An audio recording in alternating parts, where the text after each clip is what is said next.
부모를 공경하라는 것은 일반 윤리에서도 굉장히 중요한 덕목이죠. 그런데 하나님께서 하나님의 백성들을 데리고 하나님의 나라를 만들어가는 데 있어서 20계명을 주심은 적어도 이것이 기본이 돼야 하나님의 나라가 하나님의 뜻이 반영되고 이루어진다라는 뜻입니다.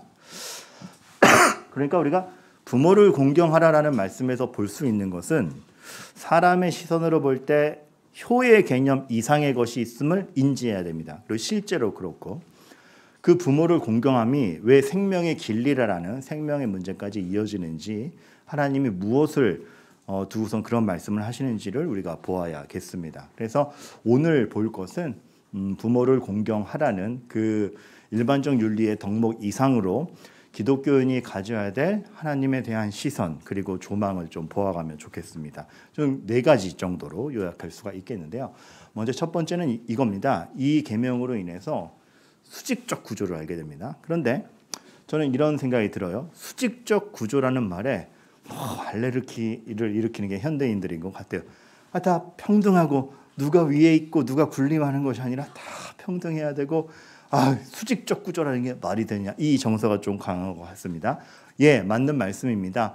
모두가 평등해야 되고 누가 누구의 어떤 여건으로 군림한다는 거 많은 부작용을 야기합니다. 그런데 성경에서 어떤 수직적 구조, 하나님이 권위를 갖는다, 하나님이 위에 있다, 하나님이 영광을 받는다라는 것은 우리가 아는 바대로의 어떤 상명하복의 수직적 구조가 아님을 알아야 되고 우리에게 굉장히 필요한 수직적 구조임을 알아야 됩니다.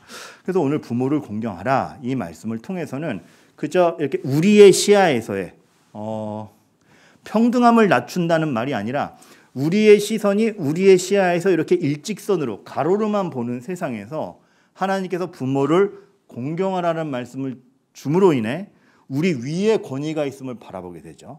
그래서 비로소 수직적인 시선을 갖게 됩니다.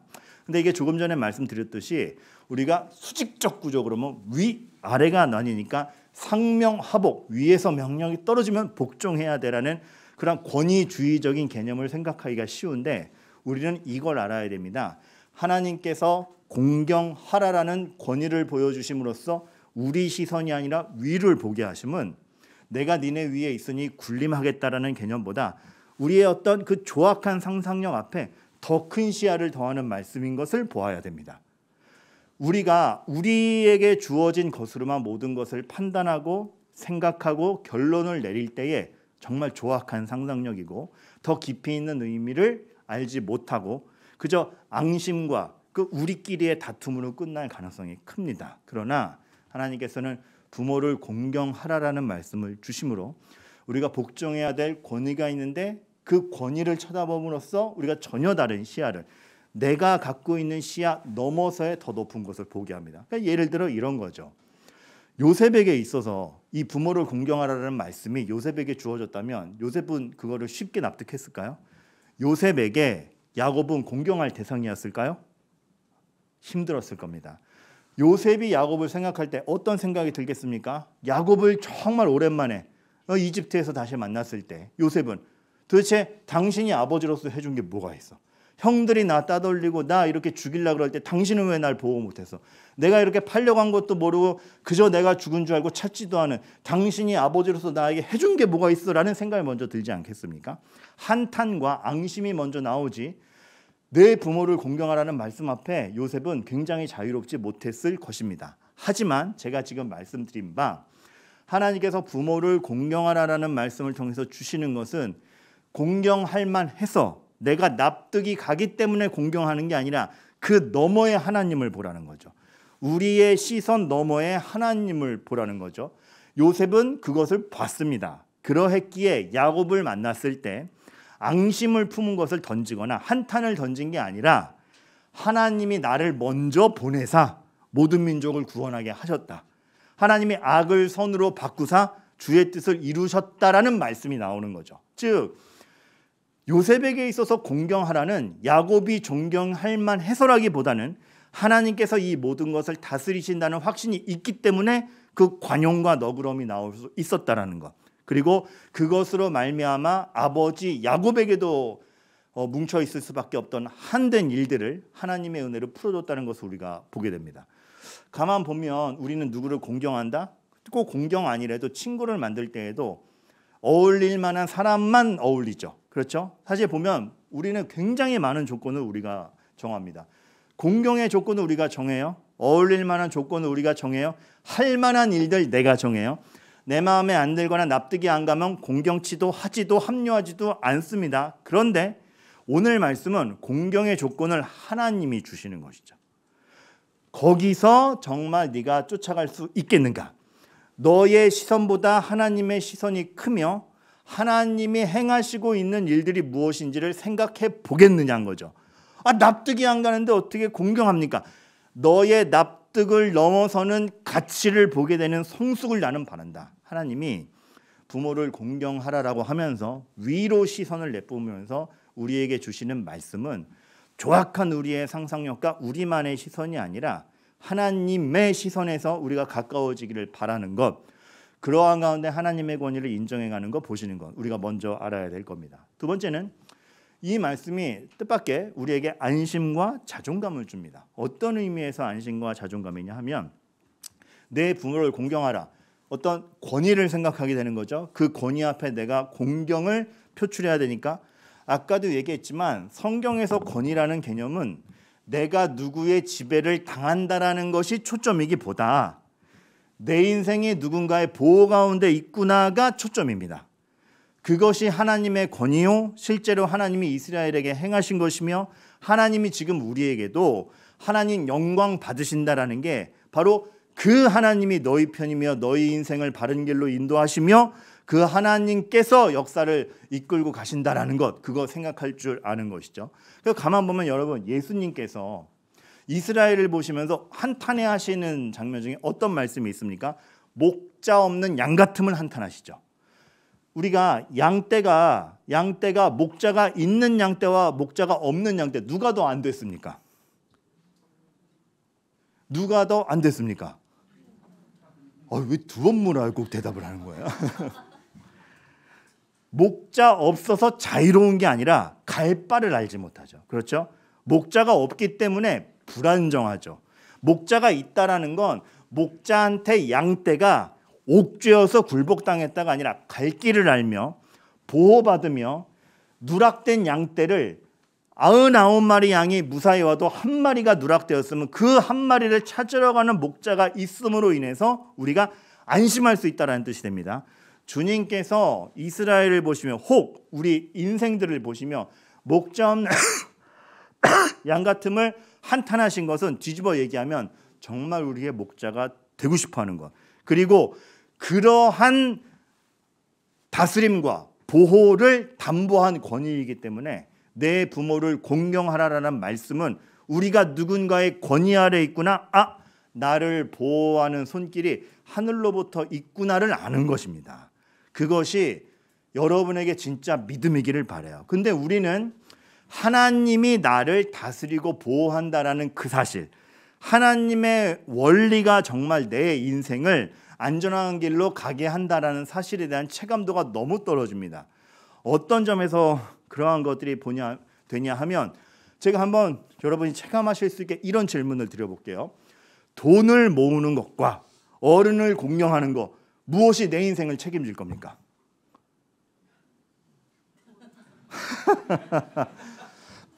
더 쉽게 말씀드릴게요. 100억 주께와 이 어른 공경하세요. 둘 중에 하나만 선택할 수 있다. 체감이 확 오죠. 100억인데? 여러분, 하나님이 진지하게 물으시는 겁니다. 내 부모를 공경하라라는 말씀 속에 묻어둔 하나님의 권위, 하나님을 바라볼 수 있음, 하나님이 정말 우리 삶을 다스리심, 그러하기에 그걸 인정하고 갈 때에 내 생명의 길리라까지 이어지는 그 하나님의 원리와 하나님에 대한 믿음이 세상이 주는 어떤 것보다 내 인생을 책임진다라는 확신 가운데 우리가 살아가느냐, 이거는 여러분에게 돈의 가치를, 경제 원리를 무시하라는 얘기도 아닙니다. 여러분에게 삶의 여건을 무시하라는 얘기가 아닙니다. 그거보다 우선하여 정말 하나님의 손길이 있음을 인정해 가는가, 우리에게 하나님이 누군지를 알아가는 것, 하나님께 기도하는 것, 하나님을 확신하는 것이 돈보다 실질적이지 않기를 바라겠습니다. 정말로 체감되고 정말 여러분의 믿음의 중심이기를 바라는 것이죠. 또 하나는 이런 안정감과 함께 여러분에게 어떤 정말 끝에 자존감이 이 원리 안에 있다라는 걸 우리가 보게 되는데요. 내 부모를 공경하라. 우리에겐 공경할 권위가 있고 그 권위의 끝에 하나님이 있고 그 하나님이 내 인생을 책임지고 있음을 알 때에 견주어 알게 되는 것이 왜 하나님이 우리 인생을 그렇게까지 보호해 가시고 관심을 기울이는가? 하나님의 형상이기 때문이요, 하나님의 은혜 때문이요, 하나님의 사랑 때문입니다. 그 홍수 심판 뒤에 하나님이 노아에게 나타나셔서 하신 말씀 중에 하나가 살인하지 말라라는 원리가 딱 나옵니다. 근데 그때 왜 살인하지 말라라는 이유가 나오냐면 이는 인간이 하나님의 형상이기 때문이라고 나옵니다. 지금 죄가 관영해서 다 하나님을 배반하고 악한 모습밖에 없기 때문에 홍수 심판이 벌어졌습니다. 그 정도 되면 인간에 대한 실망이 이만저만이 아니죠. 근데 그럼에도 불구하고 하나님이 노아에게 하신 말씀은 너희는 여전히 하나님의 형상이고 나는 그것을 포기하지 아니할 것이며 그 형상 온전히 다시 죄로부터 걷어내어 회복하기 위해서 예수 그리스도를 보낼 것이다의 약속을 이어가는 게 하나님의 시선이요 손길입니다. 그러한 권위입니다. 그러한 권위를 인정하는 게 내 부모를 공경하라 해서 나오는 권위에 대한 인식입니다. 그걸 알면 우리가 아무리 못나도 하나님의 형상이라는 기본 틀을 가지고 간다는 사실을 알게 됩니다.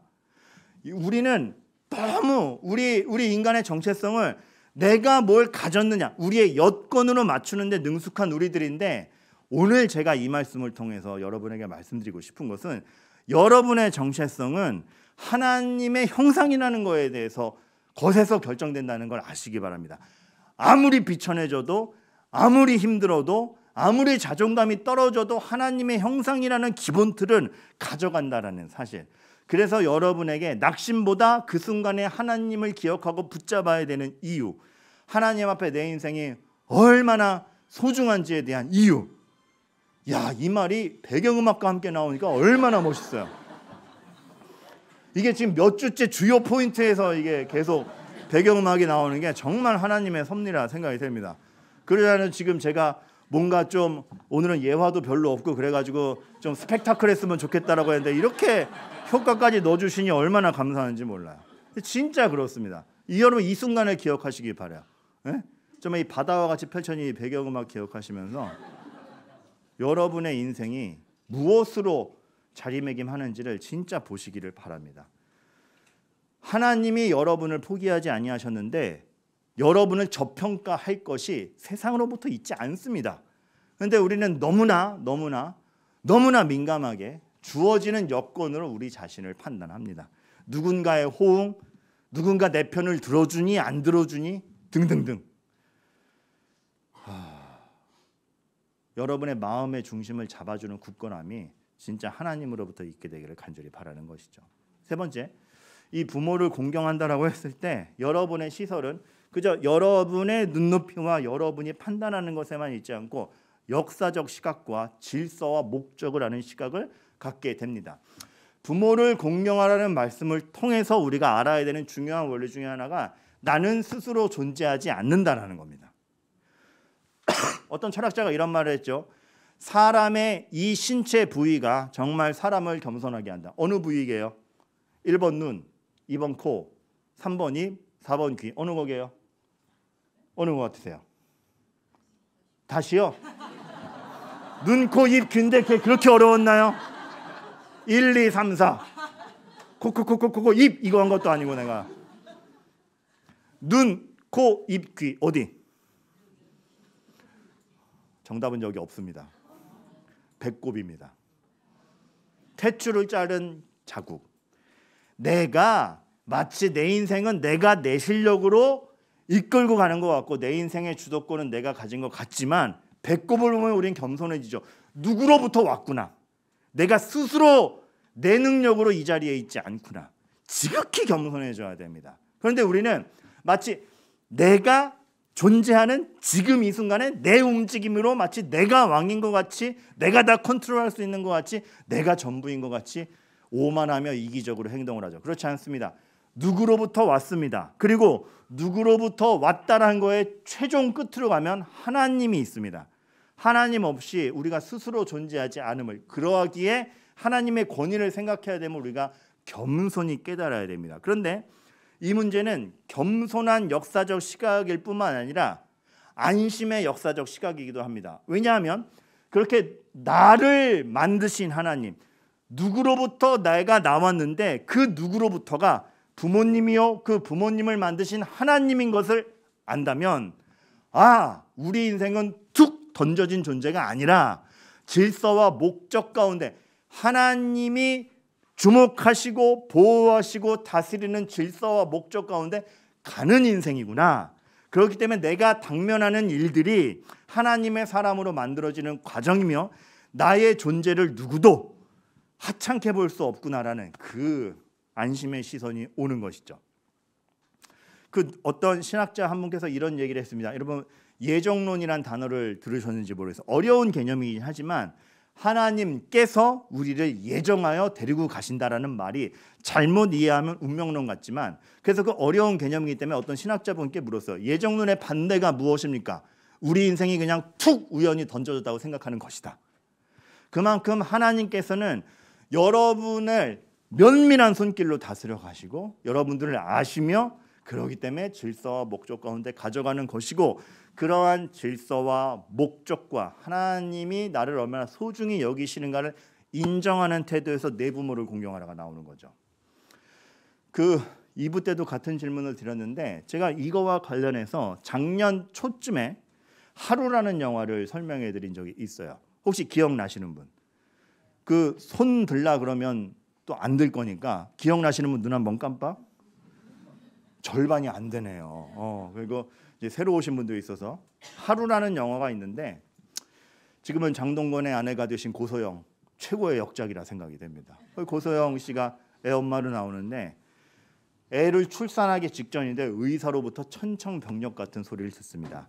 아이에게 뇌가 없어서 태어나면 하루를 못 넘기고 죽을 거라고 얘기를 하게 됩니다. 그래서 그 출산이 다가오는 게 막 이렇게 기대감이 아니라 절망이 커지는 그 영화가 지루한데 그거 하나는 잘 표현했어요. 근데 보면서도 막 몰입이 되는 거예요.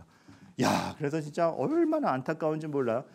그런데 출산을 딱 했어요. 그 너무 위급한 순간이고 어려운 순간이고 마음도 쓸려내리는 순간이고 아기를 안 하는데 하루밖에 살지는 못하고 하루를 못 넘길 거고. 근데 그 남편 역할을 한 이성재 씨가 그 출산의 자리에 없는 겁니다. 그래서 제가 2부 예배 때도 여쭙긴 한 건데 요즘 이성재 씨 뭐예요? 근황 좋은 배우인데 활동을 안 해가지고 근황 아시는 분은 저에게 따로 개별 톡을 주시기를 바라고. 갑자기 궁금해져서 근데 이성재 씨가 없는 거예요. 이 남편은 이 소중한 시간에 어디 간 거야? 근데 남편이 헐레벌떡 땀을 뻘뻘 흘리며 종이 한 장 들고 딱 나타나요. 그 종이가 뭐예요? 출생신고서. 동사무소 갔다 온 거예요. 하루밖에 못 산다가 아니라 하루를 왔다까지만 내 자녀라는 거죠. 존재감이 있고 족적이 있으며 이 아이는 우리 아이였다라는 분명한 증거를 남기는 거죠. 존재 자체로 나에게서 나왔기 때문에 그 자체로 소중하다라는 그 의미. 하나님이 우리를 보시는 시야는 더 클 겁니다. 우리는 우리의 여건, 우리의 됨됨이, 나의 어떤 우수함 등등으로 내 정체성을 자꾸 그리고 하나님도 그거에 따라서 우리를 평가하시리라 생각을 하는데 전혀 아니고, 여러분이 이미 하나님의 자녀라는 것 하나만으로 얼마나 큰 존재이고 하나님은 영원한 책에 그 출생신고서를 남기는 가운데 정말 그 존재감을 명확히 하시는 가운데 끌고 가시는지 모릅니다. 우리 인생에 그렇게 하찮지가 않아요. 하찮지가 않기 때문에 저는 여러분들이 요즘 시류에 끌려가지 않았으면 좋겠어요. 요즘 시류 중에 제가 굉장히 좀 불만으로 갖는 시류 중에 하나는 나우이즘입니다. 나우이즘이라고 들어보셨는지 모르겠어요. 단어가 생소한 것 같지만 여러분들이 아는 단어예요. Now, 지금이 전부라는 거예요. 오늘을 못 즐기면 억울한 태도. 오늘밖에 없다. 오늘을 못 즐기면 오늘 내가 원하는 건 차지해야 된다. 지금 내가 내 눈앞에서 내가 원하는 건 획득해야 된다라는 그 시야. 한 몸뿐인 인생 이거를 못 얻으면 어떡하나. 들으면 맞는 것 같지만 영원까지 이어가시는 하나님에 대한 역사감이 없는 것이죠. 하나님이 어떻게 오늘을 끌고 가시는가? 내가 다 납득이 되지 않더라도 무엇에 나를 순종하게 하시는가? 그래서 오늘 못 즐기지만 그 못 즐긴 게 낭비가 아니라 하나님께서 이끌고 가시는 질서와 이루고자 하는 건 무엇인가? 이 모든 게 내 부모를 공경하라에 묻어 있는 겁니다. 그래서 바울이 정말 이 5계명을 두고 설교한 것 같은 게 에베소서 6장이나 다름없는데 에베소서 6장에 보면 그대로 나오잖아요. 부모를 공경하라. 내 생명이 길리라. 그냥 10계명을 복붙해서 딱 둡니다. 그런데 여기서 복붙은 복사하여 붙이기. 죄송합니다. 너무 인터넷 용어로 썼네요.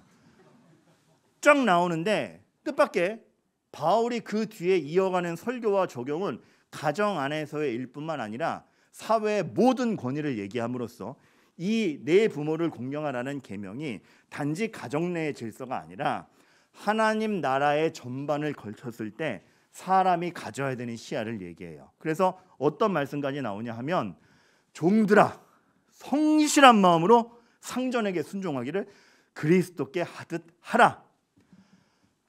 존경할 만하지도 않고 도대체 내가 지금 이 사람에게 순종해서 오늘 얻는 게 뭐야? 그 내가 노동해서 이 사람 좋게 하는 것밖에 더 있어 같은 얄팍한 시야가 아니라 오늘 하루의 역할을 주시며 저 사람에게 권위를 주어 질서를 만드신 게 하나님인 걸 인식할 때에 그 아량과 하나님에 대한 경외함으로 그 성실할 수 있는 것, 그 성실함을 가지고 가라. 심지어 그냥 겉으로만 매너 좋은 게 문제가 아니다. 하나님 앞에서 눈가림만 하여 사람을 기쁘게 하지 말고 정말 하나님 앞에서 하나님의 뜻을 행하는 것처럼 해라.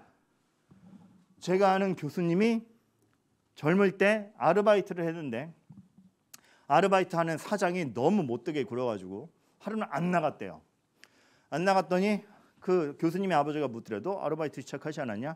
이러이러해서 신경질 나서 못 나가겠습니다. 아버지가 아이고 너 고생 많이 했겠다라고 할 줄 알았는데 그 사람의 그 나쁨에 대해서는 하나님께 맡기고 지금 너의 책임은 약속된 일하는 시간에 일하는 게 직무야. 이런 것. 그러니까 공경할 만해서 출근하는 게 아니라 하나님 앞에서 내가 일하기로 한 거에 대한 성실함, 거기서 하나님의 역사는 이루어진다는 거죠. 우리는 그 사람이 미우면 그 사람만 봐요. 그런데 그 사람 위에 하나님이 무엇을 하시는가? 하나님이 그 사람을 만들어 가시는가? 그 사람의 잘못을 교정해 가시는가? 그 안에서 그 사람을 대하는 나의 태도는 어때야 되는가? 이런 모든 시야를 나의 취향, 나의 정서, 나의 동의됨을 넘어서서 하나님을 쳐다봤을 때 나오는 그 권위를 인정했을 때 공경함이 무엇인가? 우리는 봐야 되는 거죠. 모함을 당해보면 정말 여러분 모함 당해보셨어요? 모함 당해보면 한 번 오해하고 모함을 시작하면 어떤 행동을 해도 다 왜곡되게 해석되고 왜곡된 게 진리처럼 상대방에게 받아들여지고 그거에 대해서 만회하려고 그러면 더 문제가 커지는 이미 신뢰관계가 파괴되면 그런 것 같아요. 그 참 어렵습니다. 저도 모함을 당해봐서 별별 그 이전에 벌써 한 10년 지난 일이에요. 어떤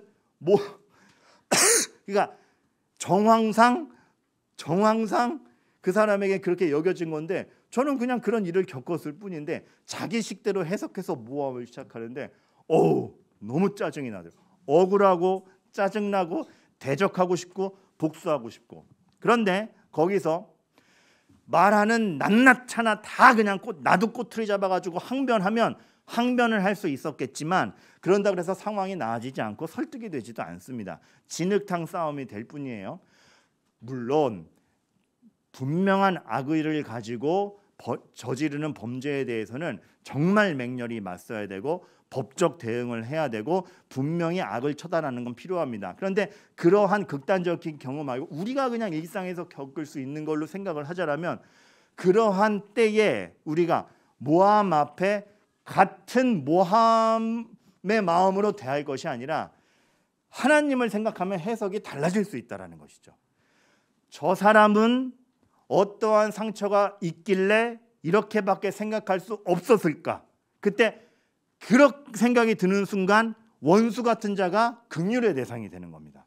기도할 바가 갚아주세요가 아니고 저의 마음을 하나님께서 풀어주십시오가 되는 것이고, 앙심보다는 냉정함을, 어떠한 일에 풀어가는 모든 자태와 상황이 굉장히 달라지는 것을 볼 수 있게 됩니다. 거기서부터 어떤 온유함이 나오고 관용이 나오고 풀어가는 방법이 다르게 나오고 일이 해결될 때에도 관계가 상하지 않는 등등등, 그 사람, 그 정황을 보기보다 하나님이 무엇을 해가시는가를 볼 수 있는 시야, 너무 중요한 것 같습니다. 어렵습니다. 하지만 중요하고 우리가 그것이 무엇인지를 늘 고민해 가야 되는 것 같습니다. 그래서 에베소서 6장이 나오기에 마태복음 6장에 이 사실들이 전혀 다른 얘기 같은데 통하는 맥락으로 나오는 것 중에 하나가 뭐냐면, 기억하기도 좋죠. 방금 에베소서 6장 봤죠? 마태복음 6장. 이 두 6장을 기억하세요. 어디랑 어디라고요? 오늘 여러분들이 집에 가서 설교를 복귀하고 싶을 때 읽어봐야 될 두 성경 어디랑 어디? 에베소서 6장, 마태복음 6장. 마태복음, 이게 좀 이렇게 학원 강사처럼 하지 말라 그랬는데 또 마태복음 6장에 나오는 게 그거지 않습니까? 너는 구제할 때에 은밀하게 하라. 오른손이 하는 일을 왼손이 모르게 하라. 그 당시 사회 구조에선 공개적으로 하는 게 상식이었습니다. 왜냐하면 공개적으로 해야 증인도 남고 돈을 빌려주면 갚을 때, 받아낼 때 유리하고, 선행을 베풀었으면 사회적으로 인정을 받고, 보이는 곳에서 기도하면 후원자가 붙고, 이런 식의 문화였습니다. 그런데 그러한 가운데 은밀하게 하라? 말도 안 되는 겁니다. 알아주는 사람도 없고 후원자도 없고 증인도 안 남으면 뭘 어쩌란 말인가? 몰래 하라라는 뜻이기보다 하나님만을 의식해서 하는가? 아까 얘기했듯이 100억보다 하나님의 권위를 인정하는 게 우리 인생에 더 나은 것임을 진짜 전심으로 인정하는가? 하나님만을 의식해서 하는가? 그 전도서에 그게 있지 않습니까? 너희 재물을 물에 뿌리라. 물에 던지면 끝나는 거죠. 근데 그 던진 게 돌아온다라는 것은 우리 판단이 아니라 하나님이 일하는 방식으로 어떻게 이루어 가실지 모른다는 걸 보는 겁니다. 그건 때로는 그 던진 게 우리 유익이 안 될 수도 있어요. 제가 늘 요즘에 들어드리는 스데반이 돌에 맞아 죽어서 그 돌 던지는 사람들을 용서한 게 스데반의 유익으로 오지 않았지만 돌 던질 바울의 유익이 되지 않습니까? 근데 하나님은 크게 이루어 가시는 거죠. 우리가 하나님만을 의식해서 하는 행동이라는 건 당장 내 유익이 된다, 그런 조촐한 의미가 아니라, 우리가 계산하는 것 이상의 일들이 펼쳐질 수 있음을 믿고 정말 하나님은 멋지시고 하나님 나라를 이루어 가시는구나라는 그 믿음을 가지고 있는가를 보는 겁니다. 우리가 서로 간에 그럴 수 있기를 바라겠습니다. 그런 분들 가끔 봅니다. 목사님, 내가 걔를 얼마나 도와줬는데 걔 기억도 못해요. 얄미워 죽겠어. 지금 잘 되고 나서 난 기억도 못해요. 하나님께서 이루어 가시는 걸 보시기 바랍니다. 사람에겐 실망할 수 있고 사람은 잊을 수 있지만 하나님이 기억하시고 카운트하는 것은 어떻게 돌아올지 모르는데 그 돌아오는 것이 합력하여 선을 이룬다라는 걸 믿는 것, 그것이죠. 그래서 제가 아까 얘기하지만 존경할 만한 사람만 존경하는 것이 아니라 정말 아량의 마음으로 공경해 가는 것, 이러한 의미를 갖는 것입니다. 그럼 마지막, 이 말씀을 보면서 우리는 어떤 권위에서도 자유롭지 못하다는 걸 알아야 됩니다. 우리는 독립적인 것 같아도 무언가 항상 우리를 다스리고 있음을 봐야 됩니다. 동창회에 가보면 이제 동창회 가면은 저를 좋아하면서도 놀리는 부류들이 있어요. 그래서 이제 가면은 막 자기들끼리는 술 마시다가도 야, 술잔 접어, 박 목사님 오셨다 이러면서 자, 다 같이 박 목사님께 회개하도록 이러면서 막 이렇게 머릿속 기도해 주십시오 박 목사님 막 이렇게 장난치면서 이제 애정이 있는 거죠. 근데 이제 그 친구 중에 한 명이 저한테 이런 말을 한 적이 있어. 민구나, 너 이제 하나님의 종이 된 게 너한테는 참 기쁠지 모르겠지만 갑갑하지 않냐?